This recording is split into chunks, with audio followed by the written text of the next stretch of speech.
তো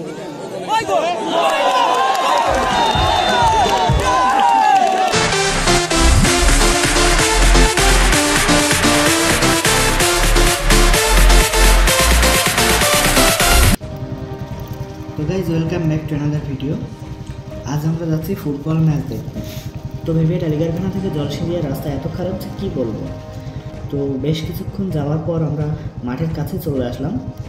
আগের মতো তেমন লোক আর এখানে নেই। আগে খেলা দেখার সময় মনে হতো যেন মেলা হচ্ছে, এখন খুব একটা লোক এখানে হয় না, হয়তো প্রথম দিনের জন্য এমন।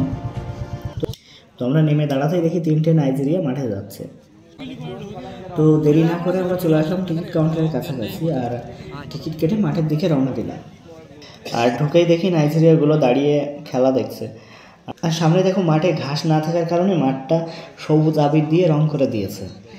এটা শুধু বাঙালিরাই করতে পারে, ইটস নিনজা টেকনিক। অনেক সময় খেলা দেখছি, গোল তো আর হয় না। আর বলতে বলতেই দেখো গার্ড করে একটা ফালতু গোল হয়ে গেল। তাও খেলা দেখতে বোরিং লাগছিল, তাও কষ্ট করে দেখছি খেলা, টিকিট যে কেটেছি। তো প্রায় সন্ধ্যা হয়ে এসে আর আমাদের অবস্থা দেখো। এখন ফার্স্ট রাউন্ডের লাস্ট খেলা হবে।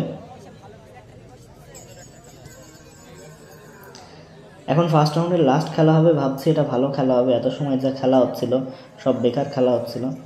তো এখন ম্যাচটায় সবগুলো ফরেনার আছে নাইজেরিয়া। তো দেখা যাক কি হয়। তো দেখো গোলকিপারের পায়ে বল আছে আর বল নিয়ে এগোচ্ছে এবং একটা লম্বা লফটেড পাস এবং গোল। যে গোলটা করেছে তার নাম হলো মেসি। এখানে লিওনেল মেসি না, এটা হলো নাইজেরিয়া মেসি।